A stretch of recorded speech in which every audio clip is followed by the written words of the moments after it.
Ladies and gentlemen, welcome to International Affairs. I am Shamsul Alampantho, bringing you all the updated news from around the globe and also as well inside the country.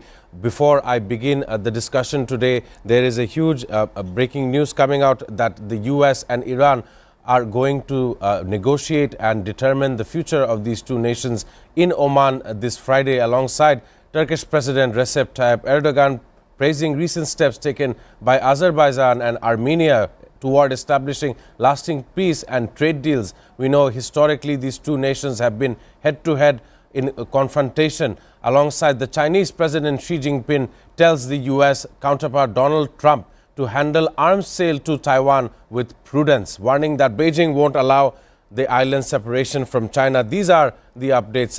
While I wait for my guest in the studio to appear, I want to introduce Norman Floyd Barnes into this conversation today. He is, of course, our SATV's geopolitical correspondent, and I want to ask him this following question. Right now, diplomacy and cooler heads are prevailing. We know that the two sides, Iran and the US, are going to sit in Oman. What are the observances that you see and any other latest updates that you have at your desk? Norman Floyd Barnes. Greetings and good morning from Washington, D.C., where the weather is still frigid and cold. And we hope that the talks in Amman are productive. Right now, the United States and Iran is going to have a very difficult time to have a conversation because the issues are revolved around the nuclear plants and missiles and the internal issues with the regime and the people. Both the United States and Iran have different views, obviously. And these talks in Amman will be very interesting because there appears to be no common ground. The United States has a firm point they want to bring across. And Amman, of course, Iran, they have their viewpoint. There's no common ground. Of course, there will be representatives from the region there to help facilitate a conversation, and hopefully some peace will come out of this. But right now, the tensions are very high, particularly by having, it doesn't help having that Armada, the U.S. naval fleet off the coast of Iran, is not going to encourage any type of meaningful conversation. So right now, we're waiting to see what comes out of this meeting, but we know once the communication starts, if they're talking, they're not fighting. And if they're talking, things could happen. Things will come out, revelation could come out, and somewhere in the middle, there should be a point where we agree on one thing. That one thing may be the difference between all-out conflict or not. So we have to wait and see. But right now, we have a military operation ready to attack, and we have Iran ready to defend itself. So the conversation must be very sensitive and very to the point, because if not, while they're talking, both militaries are looking at each other and waiting for the first one to blink. So hopefully, cooler heads will prevail, and nothing occurs while these conversations continue. And hopefully we will have some peace, at least through the weekend. Of course, it's important to give the background story of what is leading up to tomorrow's meeting in Muscat. In Muscat, Oman. It is set to be held very early in the morning at 10. I want to let our viewers know as well as Norman that there is some history behind this event. Of course, back last summer, last year's July, we have seen the 12-day war, and that war had taken out because Iran had 403 kilograms of enriched uranium, and that had gone missing, and this had sent tensions in the region sky high. We also know that Israel had come out in attacking of the IRGC commanders, which is, of course, the Iran's Revolutionary Guard Corps. So all of this combined, it has led up to the fact of U.S. involvement, especially when Donald Trump had said we will not initiate any foreign wars, we will focus on our own economy And of course, let me introduce Make America Great Again. However, this time around, it is to disarm Iran of its nuclear capacity, nuclear machinery. And that is what the two sides are going to be at odds over what should be discussed. Of course, the US wants a broader agenda with issues like missiles and regional proxies are included. But this is a very heightened time, as we know that even when the strike carrier group, the USS Abraham Lincoln, moves away from the Pacific, for every hour and every day that it continues moving, it has a strain on the economy because it takes a lot of funds for an entire strike group to be moving around the world. So I want to know from Norman, as I await my guest appearance in the studio, that given this background of history, given the background of what we have seen over the last 1 year, the tensions between Iran and the US, how do you see the situation? Who's going to be a potential winner? Because we've seen Saudi Arabia coming out and saying we will not utilize our land and air or land and sea for any kind of hostility with Iran. So even the region is starting to turn its face towards Iran and not in favor of the US, especially after the US having 22 military establishments of its own in the Middle East. More from Norman. Yes, it's apparent. We're looking basically at conflict in the region. So any type of military, commercial trade disruption has an effect on the entire region. So Saudi Arabia, the UAE, Yemen, all the countries around there have a vested interest in the outcome of this situation. Iran is situated in a situation where they control the oil flow. They got they have waterways. They have impact and influence in all these countries. So if the United States decide to invade, attack, or do something towards the fragile environment in Iran, there will be repercussions regionally. The countries already know. There have been conversation underground, backdoor conversation. If the U.S. does this, we're going to do that, and then you're not going to like it. So it's very important that these things look after itself. Trust me, Saudi Arabia and other countries there, they're talking to the United States, advising them that we do not want any more issues in our region. You are not here. We have to live here. We have to live with Iran based on your outcome. You can do what you need and go back home, and you have the protection of distance. We do not. And Iran has the ability to cause real problems, disruption, and vast damage to the region, the infrastructure. So it's important that these talks prevail something that doesn't result in a military action against Iran. The issue is that the United States has a plan. They have an operational plan waiting to go.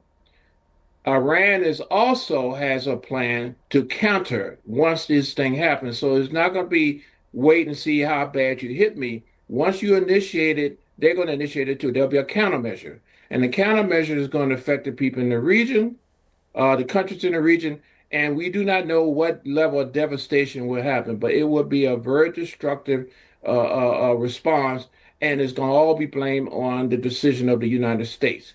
And then with things gone, the region and other parts of the world, they question where is the United States going to respond? Are they going to help us, or are they just going to fade back and go on that normal operation and leave the hot mess in their hands to clean up? So there's a lot of conversation going on. Yes, the U.S. is ready to attack. They can attack, but the pressure from the internal region is great, and they do not want any situation where the U.S. starts up and stirs up the hornet's nest and go back home, and they are left with the situation of reputation, trust, and protecting their people. Uh, Iran has the ability to cause a lot of problems for the region and trade, commerce, and artificial intelligence. They have the ability to be very disruptive to the infrastructure, and they are prepared to act. So what you're listening to right now is basically influence, impact from the region on Donald Trump and the administration about please do not do this. We will suffer from this, and we have no idea where it's going, and we can't basically depend on your support. So it's a trust factor, and we're waiting to see. And at the same time, the Trump administration is trying to get its point across, but they have to understand that their neighbors have to be certain and successful. So that's why Saudi Arabia don't want any flight because they don't want to be associated with the response from Iran. And the Of course. response from Iran will be very severe. I also believe that the Iran missile program has developed itself courtesy of the allied nations that have supported Iran over the years in the face of Iran facing off with sanctions from states like United States of America.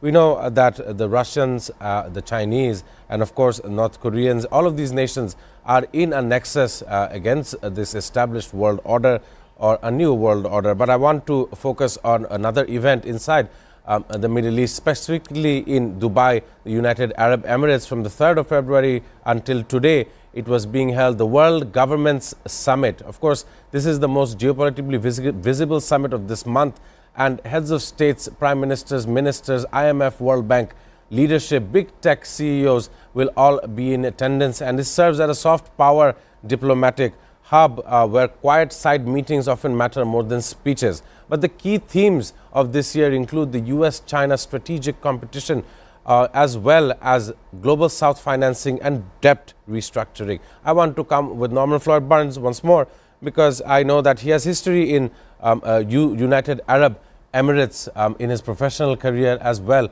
as his journalistic career. So I want to know, these common themes are often a matter of discussion between key leaders from across the globe. And for the last 2 days, it has been very important to understand where the international order is turning and how AI governance and digital sovereignty and all of these issues are going to play a huge factor, not forgetting the fact that reconstruction of Gaza is also included here. But I seem to believe every now and so that it is better to coexist than to erase one another through means of war, even after war being the most profitable business as we have ascertained in the past. So I want to know the world's government summit, how you felt about it. And there are more summits coming up, for example, the Munich Security Conference in 13th to 15th February. So I want to know these groupings, when all the heads of state, various tech CEOs, various people in very powerful positions, what do they achieve or what is the outcome of their meeting? I want to understand more from Norman. Yes, these summits. Actually, I'm planning to go over to the region in the next several months for business purposes, and the discussions right now is uh, high tech technology and how, like you say, how we can comfortably coexist. Uh, BRICS, China, and the world is shifting. The discussions are going to be basically focused on how do we enhance trade and commerce? How do we provide an open source market where uh, I can freely trade, I can do work, particularly now approaching the new digital age. We are shifting to a new digital age and how that's going to affect the economy. The shift away from the United States dominance is being discussed. It's not a either or you with the Western world or whatever. It's a combination. I can work with the United States, but also can work with the other emerging economies for the betterment of the world. So the discussions are going to be about how this can be accomplished, and there will be a lot of conversations, a lot of backdoor deals made that will impact governments, particularly the United States and how we do things. they will have an impact on exactly how the United States will move about because the political and the business world runs everything. The military is a instrument to get the will of certain governments. The United States right now have the advantage of having a very strong and mighty military force, but they have to answer to someone, and who they answer to is the government leaders, and the government leaders answer to the trade and the business leaders of the world. So it's Accurate. not a situation I can come in and take over. They can do that, but they have to answer to someone. Someone has to go in and fill the gap. You create a void, there has to be a gap. If you don't fill the gap, it will fill up with something, and the something it fills up with is not to your advantage. So every move has to be a strategic one with placement, planning, and calmness, because if not, the situation will always be worse than it was before. Right now, you have difficulties, but when you have an open country or open region where has no leadership, no guidance, anything and everything is going to happen and is not advantage to the business world. That is nothing that will stop. That will stop everything else. So it's important strategically that these countries start talking about the future, how we're going to coexist, how we're going to work together, regardless of east, west, whatever side. It's a global situation right now. It's a multipolar world. It's a digital world. We have to embrace that. Times are changing, shifting. The dollar is going to have to coexist with whatever digital currency out there. They're going to have to learn. It's not either or. It's happening, it's changing. And Right. how we approach that and how businesses approach that will determine our future. The military issue is the Cold War we need to worry about. The Cold War, the soft issues, these are the things that we're going to see what's going on. Technology, infrastructure, critical critical infrastructure protection. These are the things is coming on. You know, we're looking at drones and other artificial issues with the communications and power Right. and energy issues. These are the issues we have to look at, how we manage these things. And these things cannot be managed by one sector, the Western, Eastern, Russians, Chinese can't be sector, it cannot be controlled by them. They know that. So we have to find a way, even though we talk about I'm this, I'm that, in the back door, we know that they have to coexist. We depend on each other. Of Even course. though we fight and kill each other, we depend on each other. We cannot do it all alone. If so, we wouldn't have a war, we wouldn't have a conflict. The conflict is that how do we exist with what we have and get what we need from you without giving ourselves away? Of course, it's a very beautiful observations by Norman Floyd Burns.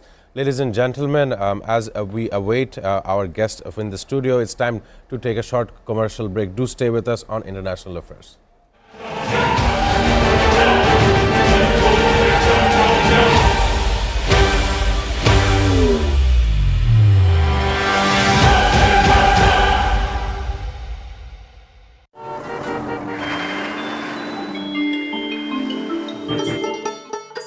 সারা দেশে লাখো মানুষের কঠোর কর্মতৎপরতা ও নিষ্ঠায় SA পরিবহন parcel and courier service এখন 16 কোটি মানুষের হাতের নাগালে।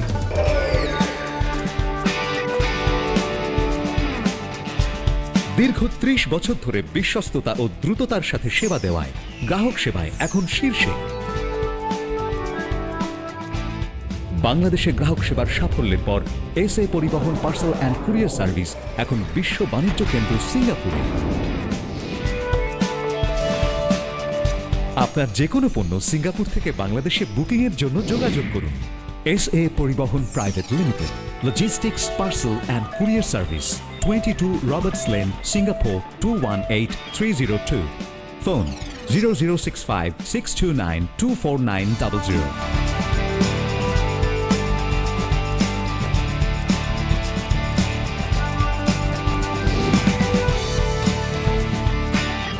বাংলাদেশ থেকে সিঙ্গাপুরে পণ্য বুকিং এর জন্য যোগাযোগ করুন ঢাকা সহ দেশের যে কোনো 80টি শাখা কেন্দ্রে। এসএ পরিবহন পার্সেল অ্যান্ড কুরিয়ার সার্ভিস, আপনার সেবা সব সময়। Welcome, Grand Palace Hotel, Dhaka. A majestic lobby, blending timeless elegance with modern design. Experience 5-star comfort.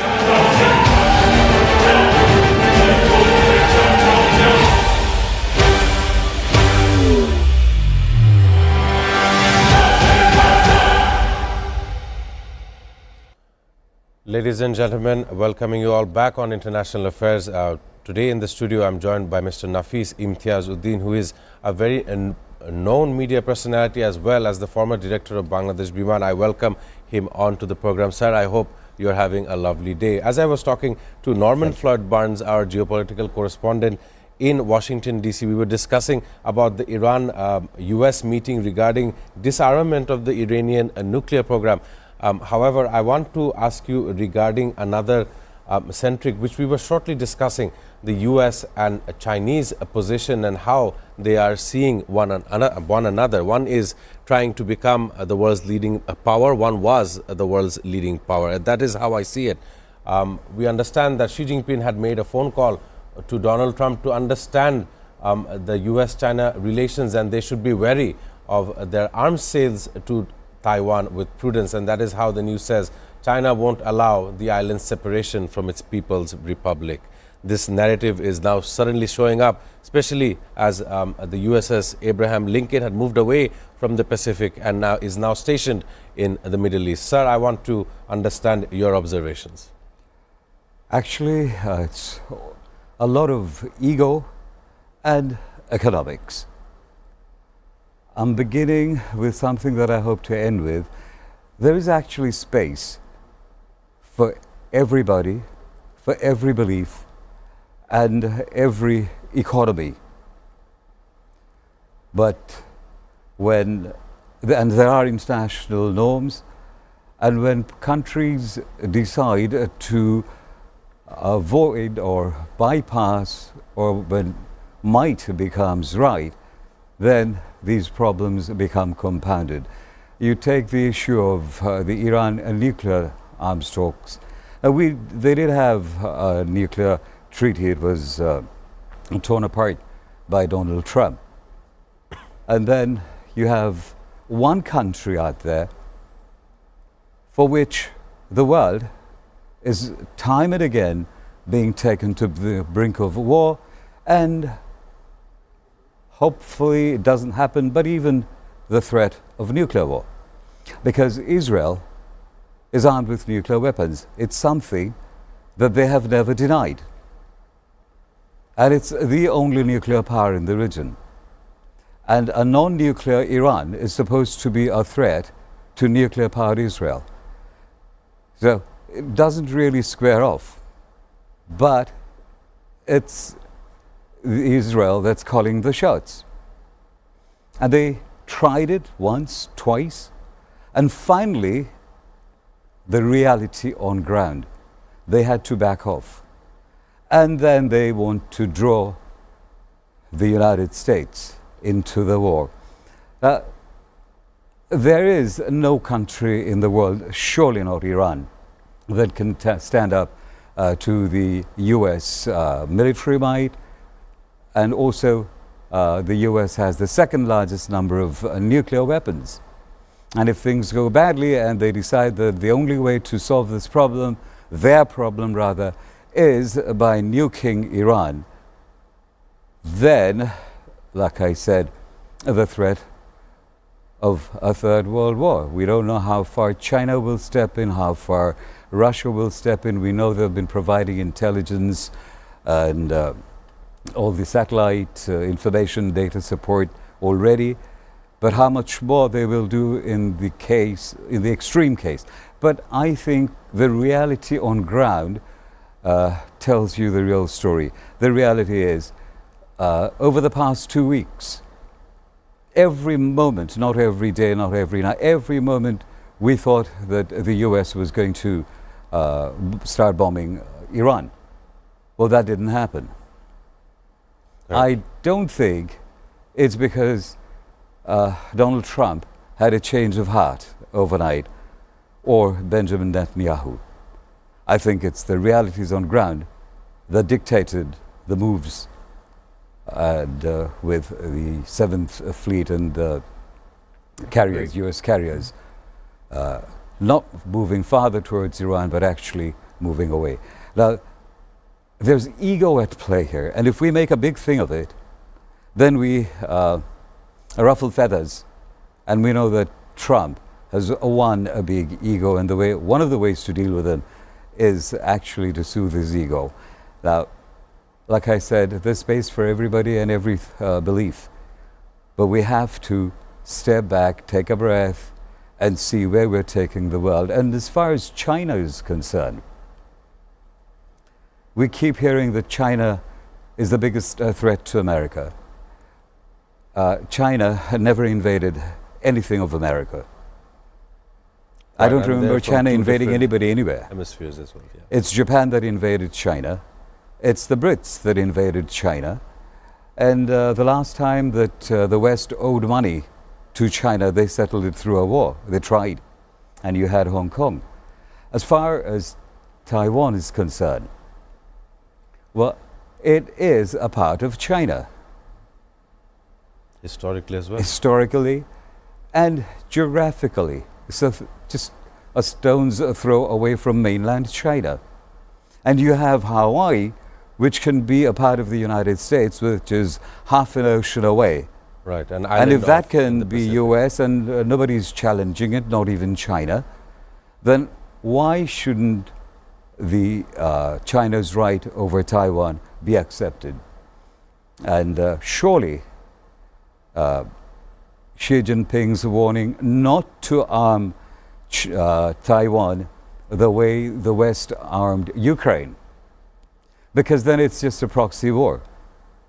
And if you discuss Ukraine, which is still the war is going on, full-fledged in fact, they're going to fight until the last Ukrainian. It's not the Americans or the Brits or the Germans who are dying there. It's the Ukrainians. And you just look at it like it's common sense. Russia is 15 times the size of Ukraine. Russia is they have the world's largest stock of nuclear missiles, 15,000 plus. How can Ukraine and their neighbors, it's not like Afghanistan, which is a few oceans away from the US. No, they're just neighbors. They're there. And how can you take on a neighbor who's 15 times your size and think you can beat them? And that is the position of Belarus. They have accepted that fate. Absolutely. And Belarus, by the way the name suggests, Russia used to be historically part of Russia. Now, Russia can do without Belarus in dealing with the Ukraine. It's just the US and the NATO powers that need to stand back. And here is the economics of it. Of course. What they refer to as the deep state in the US. It's actually the people who are the companies that are making the huge sales in weapons. And Boeing, Lockheed Martin, Northrop Raytheon as well. Grumman. Raytheon, yes. All of these companies These are the four large companies that are making these weapons, like Boeing makes the F-15s, the F-16s, and the cruise missiles. Grumman provides the thrust. Raytheon provides the sensors, etc. So, and they actually spend a lot of money in the U.S. Congress, and I've been told in the U.S. Congress and in the Senate. And if they're doing that, well. Sir, you've opened up a lot of avenues. I want to really discuss this issue with Norman Floyd Barnes. Mr. Imtiaz Uddin was talking about various issues. I want a statement from Norman Floyd Barnes. As you were hearing inside the studio regarding various things, but Donald Trump's ego is at play, and how this ego is going to shape this entire year is a huge question. So I want more comments from Norman Floyd Barnes, especially regarding the U.S. position on all of these strategic fronts, as well as China, not only that, but also in Ukraine and Russia. Norman Floyd Barnes. Thank you again for this time. I have a short period of time, but basically, the Trump administration and our leaders uh, are transactional. They're looking to create global business for the benefits of America. Period. How this is done is creating circumstances in certain countries where they have to basically listen and comply with how the American wants to do things, the American way. Unfortunately, and fortunately, countries are now waking up and saying that, hey, I am my own entity. I can do what I need to do for the best interest of me. I'm not part of the colony process that we're used to. Basically, come under your domain, your kingdom, whatever you want to do. So right now, countries are looking at their options. We mentioned China. Yes, China has never invaded other countries. And if you notice, their statement is that, if you attack us, we're not going to have the first attack, first response, but you will not have a second response. That is their motto. They approach the world as we are the alternative. We're not telling you we want to be the one, but we are the alternative. And with the having being the alternative, you can make the choice who you want to go with, but we think we have a good product and you would like it. So the option is basically choices. Choices are there. We do not have to be in your face. We don't have to force it, but we're there. We've been there for thousands, ages. China is going to be there. So this new Western world coming. I believe I must thank Norman Floyd Burns as he was disconnected through Zoom, but he was defining and explaining how the Chinese position is very important. But once, as he is saying, coming back into the studio with Mr. Nafis Imtiazuddin, I know that you mentioned a lot of issues that came up, not only the missile companies that benefit of the fact Weapons of companies. Weapons companies that do benefit from worldwide wars-like situations, but you also mentioned the deep state that operates inside America. And as over the last week, we have seen the release of the Epstein files, very important time. It shows us how the people in power are often complicit in crimes. And undercover FBI informant became convinced that disgraced financier Jeffrey Edward Epstein was an Israeli spy, according to a document that is amongst millions of pages released last week by the Justice Department. The US Justice Department has released a lot of these files, and it is causing problems in other nations as well. If you would look at the UK government, it is now become a very problematic situation for Keir Starmer, given that Prince Andrew was also implicated. So it is not just an issue inside the United States, it has taken to the entire world. So I want to understand what is the future, and how do you understand this, given that many world leaders have been implicated in this recent document release? Starting from Keir Starmer, he has problems of his own making, and deciding to spend and send billions to Ukraine rather than spend it on people in his country, people who need care, people who need jobs, people who are having a hard time paying their bills, in fighting inflation. So he actually has a lot of problems on his own hands without having to worry about Prince Andrew. I think that Prince Andrew's name coming up there is the least of his worries, right? He may want to think about it, talk about it. It's not going to make a difference in the politics in Britain. And the mess that he has created, mostly the economic mess, and again, mostly because of the billions that he's wasted on Ukraine. Going back to the US and all these names coming up, one may be disappointed, I'm not. One may be shocked, I'm not. It's the way they are, and I don't think it's going to make a difference. When people voted Trump into power, they knew he wasn't the Pope. Yes, definitely. When evangelical Christians were voting Trump, they knew who they were voting for. So it's not new to the Americans. Of course. Maybe a saucy story and good talking points for the media. It's not going to shape the politics. I don't think so. Well, it has definitely gotten the Clintons to testify in a Who are now irrelevant. in a deposition. Who are definitely- irrelevant. Yes, that is quite so. They played important. their game and lost it. And they could not establish a position of power, even with their history Absolutely. in running the United States of America. There is more updates, but ladies and gentlemen, it's time to go on a short commercial break. After the break, we shall discuss about our region. Ladies and gentlemen, do stay tuned on International Affairs.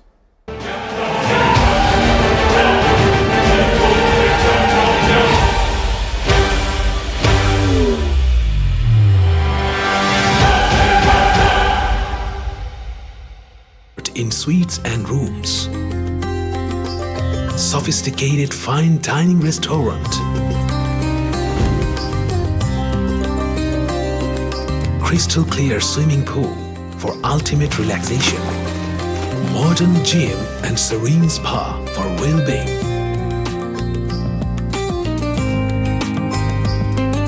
Perfect venue for corporate events, weddings and parties. Seamless and secured, elegant and eye-catching design.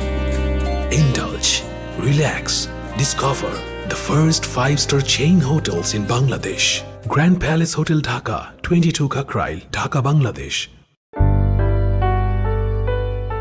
Welcome to Grand Club at Mirpur 10 Dhaka.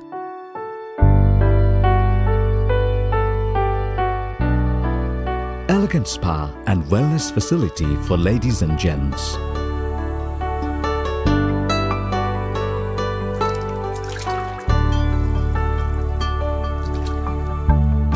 Play pool and snooker in international standard billiard zone.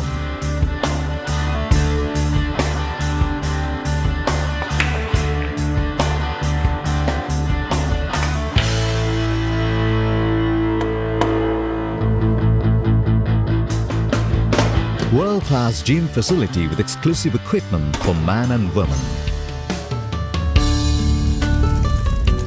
A restaurant of delicious local and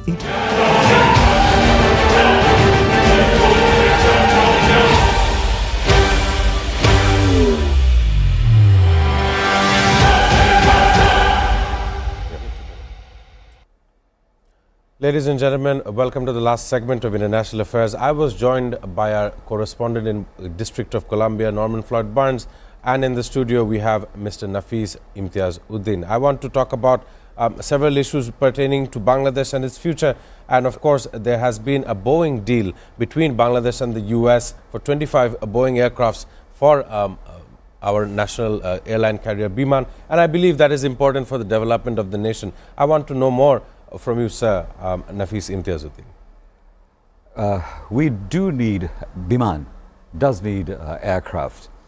The first contract for 10 Boeings, which was 4 777s, 4 787s, which they hype as the Dreamliner, and 2 737s. Then they got another 4. But that was actually a fleet replacement. Biman got those aircraft when they had a 30-year-old fleet, and you can't run an airline with a fleet the average age of which is 30 years. So that was actually fleet replacement, and then the first aircraft were delivered in 2013, and then of course this was, Biman had the youngest fleet in the world, and it's 2025. And 7 years into running an aircraft, you actually start building up maintenance needs and costs. By the time the new aircraft will be delivered, it's going to be 2035. 9 years By from today. 2035, aircraft which started operating, let's say in 2013, 14 and 15, will not be new aircraft anymore. And when you operate a fleet that's as old as 15 years, the maintenance cost goes up, and so does the cost of fuel, And fuel is the biggest cost for operating an airline. The Right. cost of equipment, which we refer to as the aircraft, we refer to as equipment. And next comes, and this is a running cost, the cost of fuel. So depending on the age of the engine, when the engines are 15 years old, They'll be consuming more jet more fuel. and more fuel. And you have all this talk of high bypass engines and so on and so forth. Yes, they have these massive engines, but it's not really that they're cutting off 60% of the fuel. No.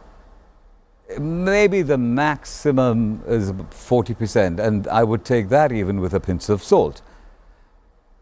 When aircraft manufacturers or engine manufacturers sell you engines, they do give you the best picture.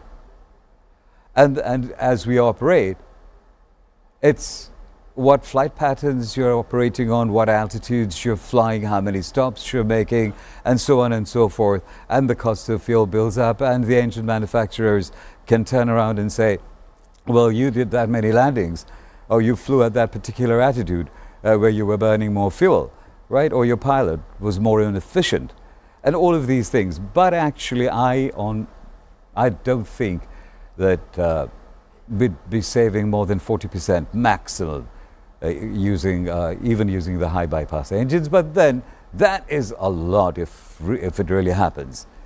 And then we come to the fleet that we're ordering. Biman is ordering. Actually, I worked a lifetime for Biman, so I kept saying we.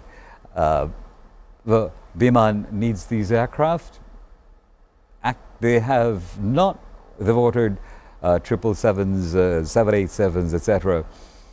Good passenger aircraft, but actually what Biman needs is cargo. The money is in cargo freight. Interesting topic you brought up about cargo. Yes. And Biman handles all the cargo. So they know exactly where the cargo is going from this country. And because Bangladesh is an importing country, we also know, Biman knows where the cargo is coming from. And if you can have that many carriers operating cargo out of here, then Biman should be able to get part of that. Even, let's say that if you have 68 to 70% cabin factor, you'd break even.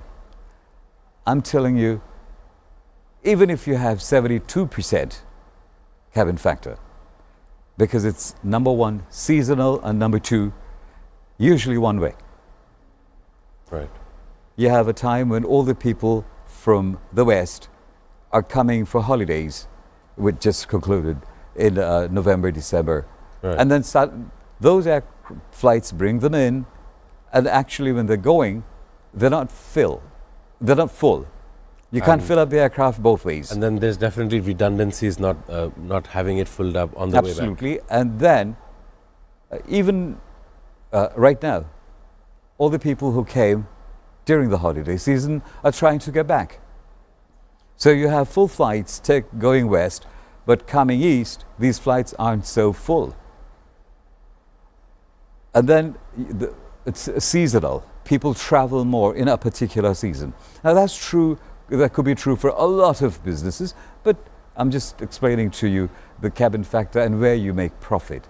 Right. So you'd be very, very lucky to have 70% cabin factor. But that's not going to rake in profits. What brings in profits is cargo carriage. And now I want you to take a look at the map. China is the world's largest factory. I agree. All the raw material in the world flows into China and then flows out to the rest of the world as finished products. We are sitting here and we are neighbors of China. And if we could have a deep sea port out there, and Chittagong could be the transshipment, and you could earn billions and billions of dollars just doing transshipment from ships docking in Chittagong, moving on to aircraft being delivered to certain production centers in China. And if you look at the map, there are production centers in China from where the nearest port is Chittagong, 900 kilometers. And the nearest Chinese port is actually 2,200 kilometers. Right. That makes an awful lot of sense. And just to show you an example, Singapore Airlines have SATs, Singapore Airline Terminal Services, and they have cargo. And just through transshipment, I think they're making about $10 billion a year, if not more. It's, if not one of the most profitable airlines in modern history as well. Yes, they do. They are profitable for a number of reasons. One, they operate a very sensible fleet. Two, they have been able to pretty much set the industry standard. So people would fly up to Singapore, maybe on any airlines, including Singapore Airlines, and then throw away their ticket and buy Singapore Airlines tickets to the rest of the world. That's what they've been able to do. That's the model, and that's what Emirates has been able to do out of Dubai. And those are the models that Biman needs to follow. But because we are just next door to China, Right. and as I explained, they have these production centers from where the Chittagong port is their nearest port. Biman or other carriers, even if they jumped in. This is the market that we need to exploit. And we've, the Bangladesh government signed an air services agreement, an MOU actually, as early as 2008, where China very generously offered Bangladesh any point in China, both passenger and cargo. And now Bangladesh and Bangladesh Biman, they haven't been able to make those routes operate. But look at the Chinese carriers. They've been operating out of here for, I think, almost 10 years now. Yes, and that is, of course, accurate. But sir, I have taken this meeting between you and me. I believe this is our first time being acquainted together. And many avenues have appeared from your discussion here on international affairs. Of course, due to time constraints, I am not able to pull on any longer, but most definitely I will definitely see in the future to have you back on this studio. A lot of insight regarding Bangladesh Biman and where we are lacking as a nation and how we can develop these ties in the coming days for Bangladesh-China relationships as well as relationships in our region. It is quite so important to understand industry standards as well, as ascertained by Nafis Imtiaz Uddin in the studio. I must also thank Norman Floyd Barnes, who had joined us previously from Washington, D.C. Ladies and gentlemen, as I draw a closure for today, it is World Interfaith Harmony Week. It is, of course, within February 5th, within this first week. This observance promotes harmony amongst people regardless of their faith, emphasizing dialogue to foster peace and mutual understanding. Ladies and gentlemen, that was it for today. I hope to see you all on next week.